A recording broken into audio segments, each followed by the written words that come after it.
तो हेलो दोस्तों, welcome to my YouTube channel global English academy. दोस्तों, मैं सोनू सर आपके सामने दोबारा हाजिर हूँ एक नए और ज़बरदस्त कंटेंट। दोस्तों, आज हम क्या चर्चा करने जा रहे हैं? आज हम चर्चा करेंगे टारगेट एसएससी एमटीएस 2025 एग्ज़ाम। इस एग्ज़ाम के लिए हम क्या देखते हैं? हम प्रीवियस ईयर क्वेश्चंस पेपर को इसमें सॉल्व करते हैं। रोज़ाना ये जो क्लास रहती है 9 बजे रहती है, तो प्लीज़ आप क्लास को ज़रूर अटेंड करें अगर आपका एसएससी एमटीएस का एग्ज़ाम।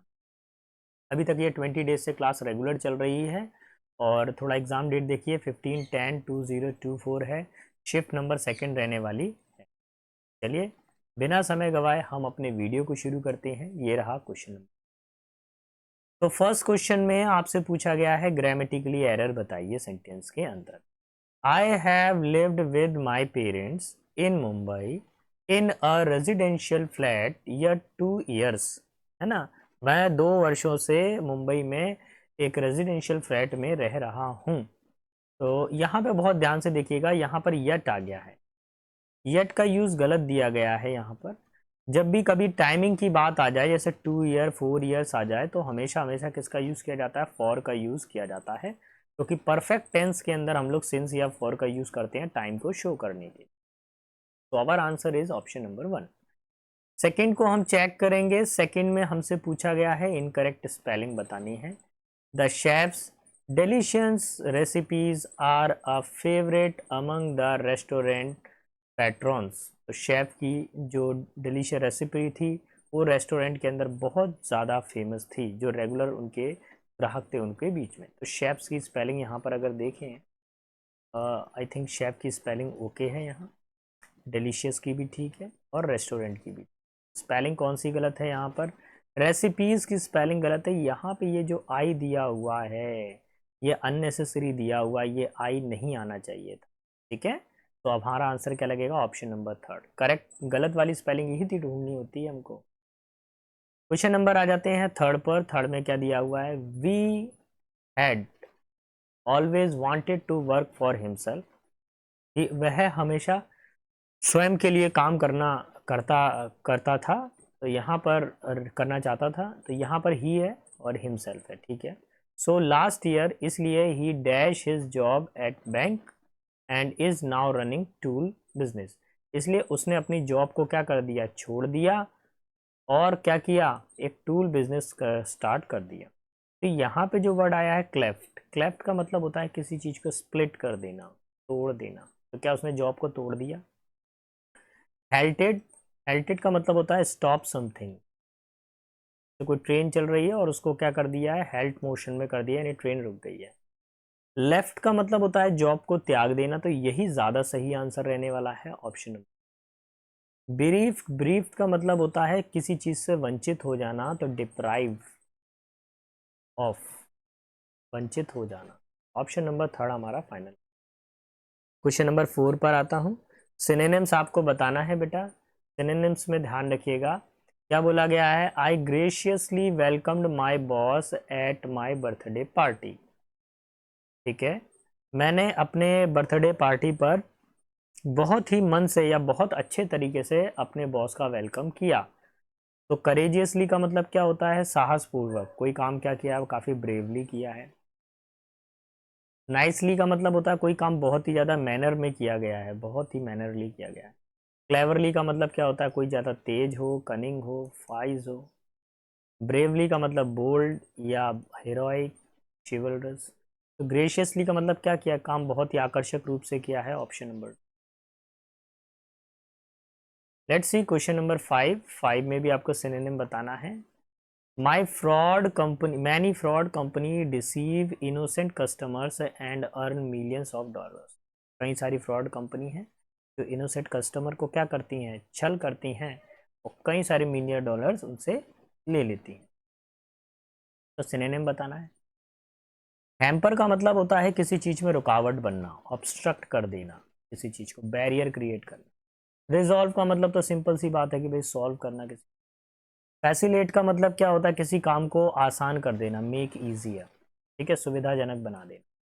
और मिसलीड का मतलब होता है मिसगाइड कर देना किसी को। तो देखिए, अगर आप किसी को छल करते हैं, डिसीव करते हैं, तो उसको क्या करते हैं? मिसलीड कर रहे हैं उसको मिसगाइड कर रहे हैं। Option number 1। क्वेश्चन नंबर 6 पर आएंगे। 6 में आपको अगेन एरर ढूंढनी है। A fox and an hyena were spotting in the animal reserve. देखिए इधर पे जो एरर है वो आर्टिकल रिलेटेड एरर है। कौन से चैप्टर से रिलेटेड है? आर्टिकल। एक बार मैं थोड़ा सा आपको याद दिलाऊंगा। अगर आ से लेके अंगहा तक का प्रोनाउंसिएशन आता है तो एन का यूज़ कीजिए, और कहीं पे का से लेके ज्ञा तक का अगर आता है तो आप ए का यूज़ कीजिए। अभी देखिए फॉक्स में फा की आवाज़ आ रही है, तो आ का से लेके ज्ञा तक आ रहा है, तो फॉक्स तो सही है। हाइना में आप देख रहे हैं हा की आवाज़ आ रही है शुरुआत में। हाइना में किसका प्रोनाउंसिएशन आ रहा है? हा का। और वो कहाँ से कहाँ तक आता है? का से लेके ज्ञा तक आता है, तो इसलिए एन हाइना नहीं होगा। क्या होगा? ए हाइना। ऑप्शन नंबर 1 ही लग जाएगा। आर्टिकल का क्वेश्चन पूछा गया है। चलिए अब आते हैं क्वेश्चन नंबर 7 पे। क्वेश्चन नंबर 7 पे बोला गया है most appropriate meaning of the given proverb. Proverb आगे, प्रोवर्ब का मतलब क्या होता है? कहावत होती। ठीक है। बाइट द बुलेट का मतलब होता है जोखिम उठाना। कोई काम ऐसा है जिसमें कोई जोखिम भरा काम, जोखिम भरा, ठीक है, बाइट द बुलेट। अब इसमें क्या दिया हुआ देखिए, to take the blame for something one did not do. किसी ने कोई काम नहीं किया और उसके ऊपर उसका आरोप रखा जाए तो ये गलत है। To buy something with no proper inspection, बिना किसी जांच पड़ताल के किसी चीज को खरीद लेना, ये भी नहीं होगा। To face up to trouble with fortitude. देखिए फेस अप टू का मतलब होता है सामना करना। किसका सामना करना? समस्या का सामना करना। फॉर्टिट्यूड मतलब साहस के साथ। तो साहस के साथ में किसी समस्या का काम सामना करना, यानी जोखिम भरा काम करना, यानी जोखिम उठाना। क्या हो जाएगा इसका आंसर? जोखिम उठाना। और ऑप्शन हो जाएगा नंबर। अच्छा फोर्थ क्या इसका आंसर हो जाएगा? To be the first attack of सब, नहीं ये नहीं होगा। क्वेश्चन नंबर 8 पर आइए। The student received an dash for his outstanding performance. Student ने अपने आउटस्टैंडिंग परफॉर्मेंस के लिए सम्मान जीता। अब इनमें से आपको एक प्रॉपरली स्पेलिंग बतानी है, कौन सी वाली करेक्ट है या क्या प्रॉपर होगा। देखिए मैं आपको एक ही सिंगल क्लिक पे बता दूं। मैं एक्लोएट का मतलब होता है सम्मान। किसी को मान या सम्मान जो मिलता है वो एक्लोएट कहलाता है। Option number 4। ठीक है। क्वेश्चन नंबर 9 पर आएंगे। आपको फिल इन द ब्लैंक भरना है, प्रॉपर वर्ड का यूज करना है। दो फिल इन द ब्लैंक इसमें दिए गए हैं। Mosquito means small fly. Mosquito का मतलब क्या होता है? छोटी मक्खी। It has a transmitter segment body. उसकी बॉडी क्या होती है? ट्रांसमीटर सेगमेंट होती है, एक जगह से दूसरी जगह पे वो ट्रांसफर करती है। एंड डैश ऑफ विंग्स, और उसके पंख होते हैं। तो मच्छर के कितने पंख होते हैं बताइए? जहां तक हमको मालूम है कितने होते हैं उनके पंखों का? क्या होता है? पंख का कभी सेट होता है क्या? नहीं। कपल होता है? नहीं। काइंड ऑफ होता है? नहीं। पेयर होता है। क्या होता है पंखों का? उनके दो जोड़े। Pair of wings. And make mosquito mainly feed on the plant nectar. ठीक है। तो ये किस पर ये अपना ज़्यादातर अपना जीवन व्यतीत करते हैं? मेल जो मॉस्किटो होते हैं वो प्लांट्स नेक्टर पर, प्लांट से निकलने वाले रस पर वो अपना जीवन व्यतीत करते हैं। लेकिन अगर मॉस्किटो की बात करें तो उनकी बॉडी क्या करती है? वो मादा मच्छर फैलाता है ना। लेडी जो फीमेल मॉस्किटो होता है वही मलेरिया फैलाता है। मेल वाले कुछ नहीं करते, शांत रहते हैं। क्वेश्चन नंबर 10 पर आ जाते हैं। 10 क्या कह रहा है? Select the sentence has a grammatical error. आपको सेंटेंस को सिलेक्ट करना है जिसमें क्या हो? ग्रामेटिकल एरर हो। अब आपको यहाँ पर प्रॉपरली जो वर्ड है आपको यूज करना आना चाहिए, कैसे कैसे वर्डों का यूज किया जाए। She always cuts out unhealthy snacks. अच्छा कट्स आउट का मतलब क्या होता है? एलिमिनेट करना। यानी वो हमेशा क्या करती है? अपने भोजन में से खराब पदार्थों को एलिमिनेट करती है। ठीक है, मेरे ख्याल से तो ये सही है। अच्छा मैं जरा फोर्थ वाला चेक करूं। They need to cut down the old tree in the garden. Cut down मतलब पेड़ को काट कर अलग कर देना। देखिए पुराने पेड़ अगर सूख जाते हैं तो उनको काट कर अलग कर देना या चॉप कर देना। ठीक है, यहाँ पर भी वर्ड का यूज सही किया गया है। थर्ड वाले में और देखूं, can you cut through the traffic to get here on time. अब यहाँ पे जो वर्ड आया है कट थ्रू, कट थ्रू का मतलब होता है फाइंड अ वे। क्या होता है? फाइंड ए वे, कोई रास्ता निकालना। ठीक है, तो ट्रैफिक से होकर गुजरने का रास्ता निकाला, ये भी ठीक है भैया। अब तीसरी सिचुएशन देखिए, the manager cuts the decision. Manager cuts the decision to address an urgent matter. Manager ने क्या किया? अपने डिसीजन को बदल दिया एक जरूरी समाचार देने के लिए। देखिए यहाँ पे दो तरीके हैं, आप यहाँ पे कट्स ऑफ का यूज़ करेंगे। किसका यूज़ करेंगे? कट ऑफ का यूज़ करेंगे, ये ज़्यादा सही रहेगा। कट ऑफ का मतलब क्या होता है कि अपने जो भी डिसीजन थे उसको रोक दिया, उसकी सप्लाई को रोक दिया, है ना। और फिर उसने क्या किया? एक urgent message matter add to address, है ना, अर्जेंट मैटर, एक ज़रूरी मैटर को या ज़रूरी बात को कहने के लिए उसने अपने डिसीजंस को रोक लिया। Option number 2। क्वेश्चन नंबर 11 पर आएंगे। 11 क्या बोल रहा है? The soldiers are all on their toes and anxiously waiting for the orders to start marching toward the enemy। Soldiers जो हैं अपने पैरों पर और बहुत ही एनिशियसली, आतुर होकर इंतज़ार कर रहे हैं ऑर्डर का, जिससे वो अपनी शत्रुओं की तरफ बढ़ सकें। तो अब हमको जो अंडरलाइन दिया गया है उस वर्ड की जगह पर कुछ दूसरा ढूंढना है। देखिए इसमें ना नो एरर है, कोई एरर नहीं है, सही है। ऑल ऑन देयर टोज का मतलब ही क्या होता है? बहुत ही ज़्यादा तैयार रहना, बिल्कुल ready to work. Option number 2 लग जाए। अब मैं आता हूँ क्वेश्चन नंबर 12 पर। 12 का मीनिंग क्या है वो समझ। एफिमरल का मतलब होता है कोई भी चीज़ क्या हो? टेम्पररी हो। ठीक है, जो लंबे समय तक ना चले। शॉर्ट लिव्ड भी कह सकते हैं आप इसको, शॉर्ट लिव्ड या शॉर्ट लिविंग, कम समय तक जीने वाला। अच्छा, प्लीजिंग का मतलब क्या होता है? प्लीजिंग जो मन को अच्छा लगे ना, जो नाइस हो, अच्छा वर्क हो। परमानेंट का मतलब होता है कोई लंबे समय तक स्टेबल रहे, स्थायी। ट्रांजिएंट का मतलब होता है वेवरिंग, जो लंबे समय तक ना रहे ना। एक्सटिंक्टिंग भी कह सकते हैं, एक्सटिंक्टिंग। और अगली का मतलब क्या होता है? नॉट ब्यूटीफुल, जो सुंदर ना। क्या लगाएंगे बताइए? एफिमरल समाप्त होता हुआ, ट्रांजिएंट का मतलब भी समाप्त होता हुआ, यही इसका ऑप्शन। क्वेश्चन नंबर 13 पर आता हूँ। 13 में क्या पूछा गया है? We have perhaps never seen an ablest series of advocates then these 10 standing in a row. देखिए यहाँ पर आपको डिग्री का यूज़ करना है। आर्टिकल एन लगा हुआ है, तो अब आप मेरे को बताइए क्या आप सुपरलेटिव डिग्री का यूज़ कर सकते हैं? नहीं कर सकते। अगर दा लगा होता तो आप सुपरलेटिव डिग्री का यूज़ कर सकते थे। तो अभी यहाँ पर केवल एबल को उन लोगों ने अंडरलाइन किया गया है, तो उसी को चेंज करना है। तो द एबलेस्ट नहीं होगा, मोस्ट एबलेस्ट नहीं होता, मोर एबल नहीं होगा। जो फाइनल आंसर लगेगा ऑप्शन नंबर 4 लगेगा। एबलेस्ट की जगह क्या हो जाएगा? एबल। क्वेश्चन 13 पर आते हैं। सिनोनिम आपसे पूछा गया है। To his surprise it swing back at his touch. Surprise का मतलब क्या होता है? किसी चीज में आश्चर्य में पड़ जाना, है ना। इस चीज को देख के आश्चर्य में पड़ जाना। एंगर मतलब गुस्सा। बोर्डम का मतलब बोर हो जाना। रिग्रेट का मतलब होता है पछतावा करना, रिपेंट, याद कर लीजिए वर्ड इसको, रिपेंट, रिमोर्स, ये सब पछतावे के लिए होते हैं। शॉक का मतलब हो जाता है किसी चीज को देखकर काफी ज्यादा वंडर्ड हो जाना, किसी चीज को देखकर शॉक्ड हो जाना। ऑप्शन नंबर 3 ये ज्यादा सही, आश्चर्य में पड़ जाना। क्वेश्चन नंबर 14 पर आएंगे बेटा। 14 क्या बोल रहा है? The question in part B looks difficult then the question in part A. तो देखिए यहाँ पर आपको प्रॉपरली ये जो अंडरलाइन है इसकी जगह पे दूसरा वर्ड यूज़ करना है। देखिए देन लगा है, देन लगा है तो गारंटेड यहाँ पर कंपैरेटिव डिग्री का यूज़ होना चाहिए। डिफ़िकल्टर गलत है, डिफ़िकल्टी भी गलत है, मोस्ट डिफ़िकल्ट भी गलत है। मोर डिफ़िकल्ट बिल्कुल सही होगा, क्योंकि जिसमें मोर लगता है वो कंपैरेटिव डिग्री होता है।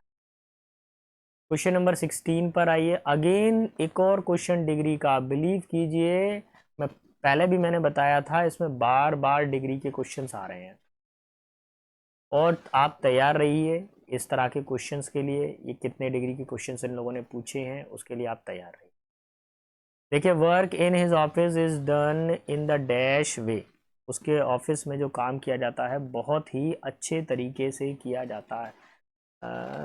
डन इन अ डैश वे, खराब तरीके से किया जाता है। तो देखो, अगर लेस आता है तो लेस आता है बेटा काउंटिंग के लिए, इसको साइड करिए।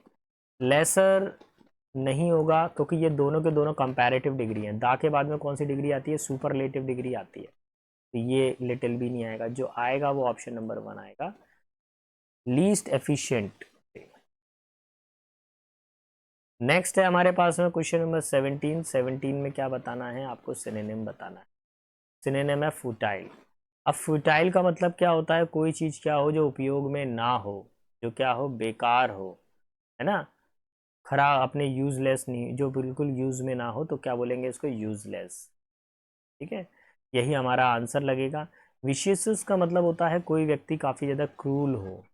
ठीक है, और थॉटफुल का मतलब विचारशील होता है, पेंसिव भी कह सकते हो उसको आप, और कॉन्सिडरेट भी कह सकते हो आप, विचारशील। एडिक्वेट का मतलब क्या होता है? कोई चीज़ हमारे लिए पर्याप्त हो, सफिशिएंट हो, इनफ हो। तो option number 1 will be our final. पढ़ता हूँ आगे क्वेश्चन 3 पर। 18 पर आपको करेक्ट सब्स्टिट्यूशन बताना है। Screw in the antonym, idioms, idioms के बारे में बताता है। Hit the screw on the head, ये जो स्क्रू वर्ड है इसकी जगह पे कौन सा वर्ड यूज किया जाता है ईडियम के अंदर? ये एक मुहावरा है, hit the screw on the head. इस स्क्रू वर्ड की जगह पर आपको कुछ दूसरा वर्ड यूज करना है। देखिए, जहां तक मैंने सुना है hit the nail on the head, यानी सही जगह पर वार करना, सही स्थिति पे, सही परिस्थिति पे वार करना। तो यही आंसर होगा ऑप्शन नंबर 3। नेक्स्ट क्वेश्चन पर आते हैं, क्वेश्चन नंबर 19 पर। She prepares an unique dish in the cooking competition and won it. अब देखो, ये जो अंडरलाइन है यूनिक डिश, इसको आपको करेक्ट करना। अगेन मैं आपसे एक बात कहूंगा, आर्टिकल का चैप्टर का क्वेश्चन पूछा गया है ये आई थिंक दूसरा क्वेश्चन है इस सीरीज में जो पूछा गया। अब देखिए, आ से लेके अंघा तक आपके पास में आ रहा है तो आप किसका यूज कर रहे हैं, और का से लेके ज्ञा तक अगर आपके पास में आता है तो आप किसका यूज कर रहे हैं? तो यूनिक का ध्यान से सुनिए, यूनिक में क्या आ रही है? या की आवाज आ रही है, तो आप इसको साइड करिए। और फिर यहाँ पर भी यूनिक में या आ रहा है तो ये ठीक है, यहाँ पर ए सही यूज हो रहा है, और यूनिक में या आ रहा है ये भी ठीक है, यहाँ ए का यूज हो रहा है, ये तो ठीक है। अब वर्ब को जरा मैं चेक कर लेता हूँ। देखिए, अगर एंड के बाद देखूँ तो यहाँ वर्ब की सेकंड फॉर्म है, यानी पास्ट टेंस की इंफॉर्मेशन दे रहा है, तो आपको भी पास्ट टेंस की इंफॉर्मेशन यूज करनी पड़ेगी, सेकंड फॉर्म ही लगानी पड़ेगी, क्योंकि एंड का एक रूल होता है दोनों साइड पे सिमिलर फॉर्म होनी चाहिए। So option number 1 will be our final. Question number 20 पर आता हूँ। 20 में क्या दिया? जो वर्ड अंडरलाइन है उसकी जगह पर आपको दूसरा वर्ड रखना है, और इसमें स्पेलिंग चेक के बारे में पूछा गया है। तो इसमें जो स्पेलिंग सही होगी ऑप्शन नंबर 3। सर ये वाले तो, ये तो चलो दो को मैं साइड कर देता हूँ। सर ये स्पेलिंग और ये स्पेलिंग तो सर सेम सेम हो रही है सर, एक बार आप पढ़ के देखो, देखो सेम सेम लग रहा है ना, लेकिन बेटा सेम नहीं है। मीनिंग ठीक है इसका, लेकिन मैं आपको एक चीज बताऊं, इसमें ग्रामेटिकली एरर है। ये कैपिटल ए आ रहा है, ये स्मॉल ए आ रहा है। सेंटेंस की शुरुआत में कैपिटल आता है, अगर सेंटेंस की शुरुआत में ये वर्ड आता तो मैं एलिगेंस को यूज कर लेता फर्स्ट वाले, लेकिन ये कहाँ आ रहा है? सेंटेंस के बीच में आ रहा है, इसलिए स्मॉल लेटर आएगा ऑप्शन में। तो आई होप दोस्तों आपको हमारा पढ़ाना पसंद आया होगा अभी तक, जो हमने आपको पढ़ाया है। अगर थोड़ा सा भी पढ़ाना पसंद आया है तो प्लीज़ चैनल को लाइक शेयर सब्सक्राइब करना ना भूलिएगा।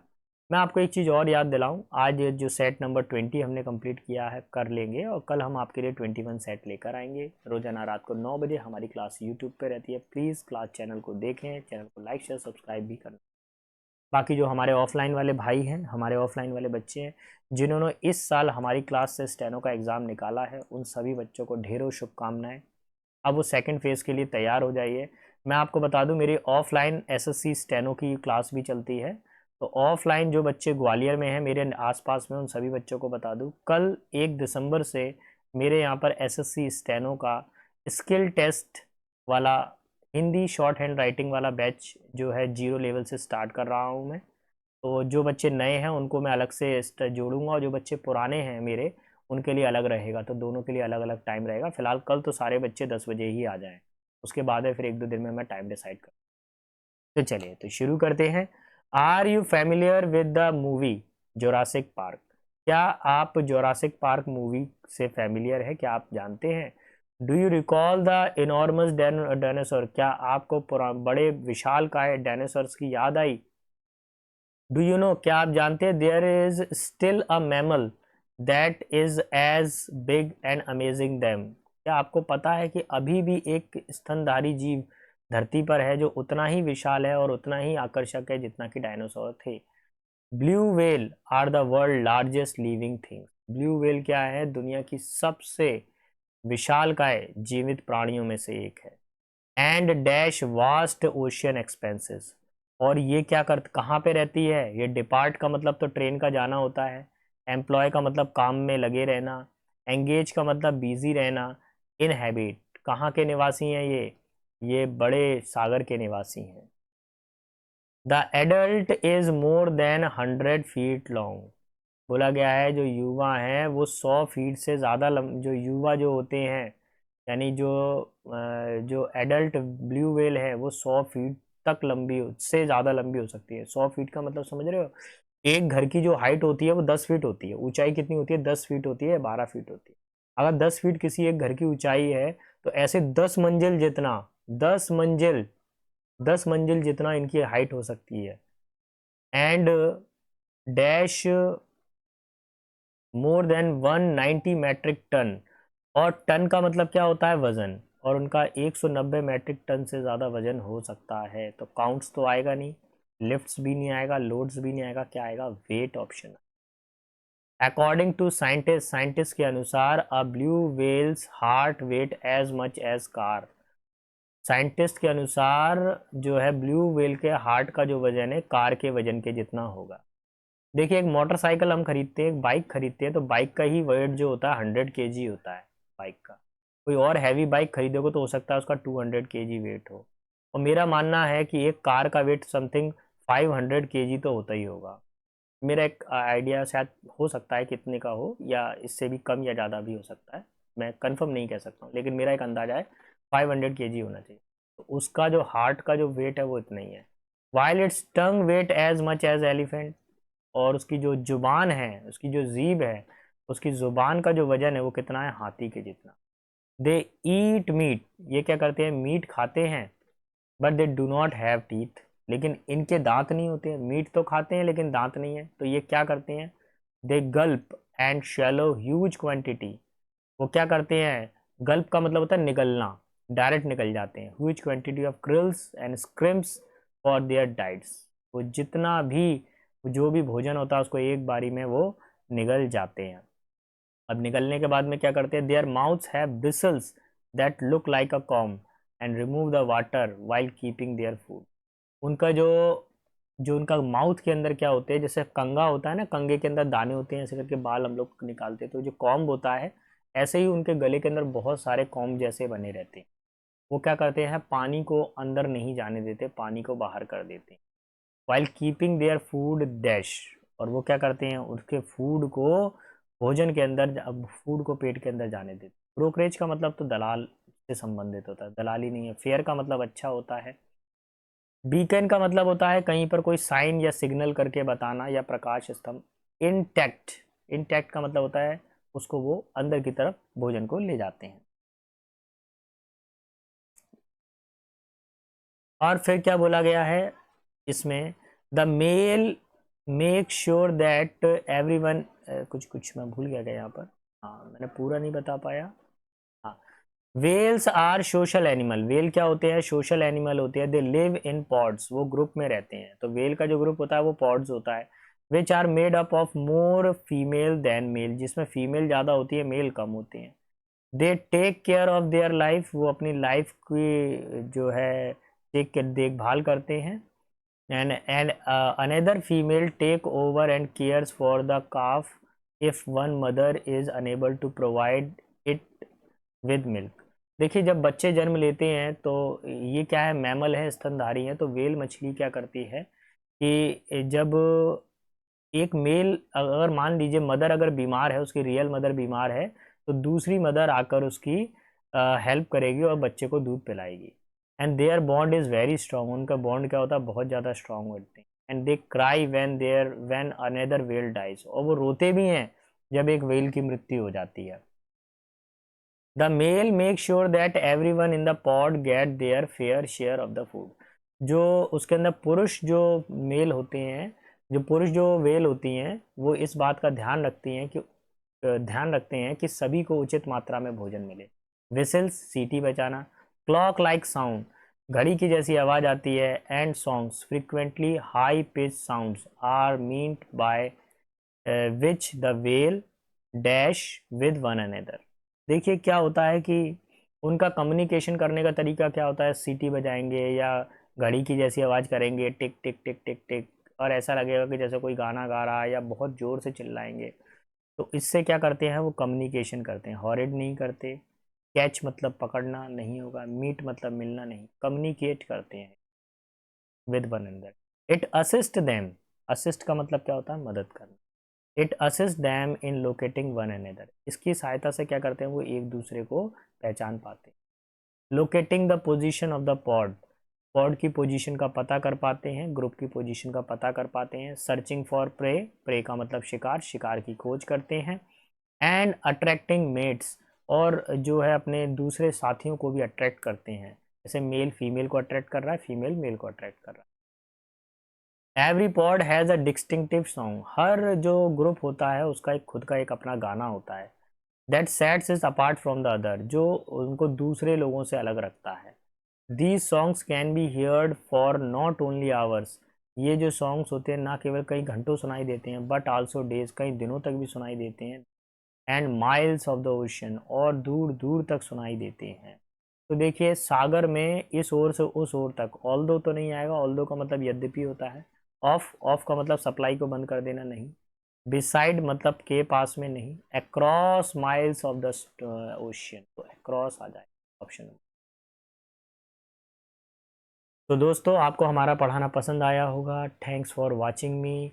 Please like share subscribe my channel.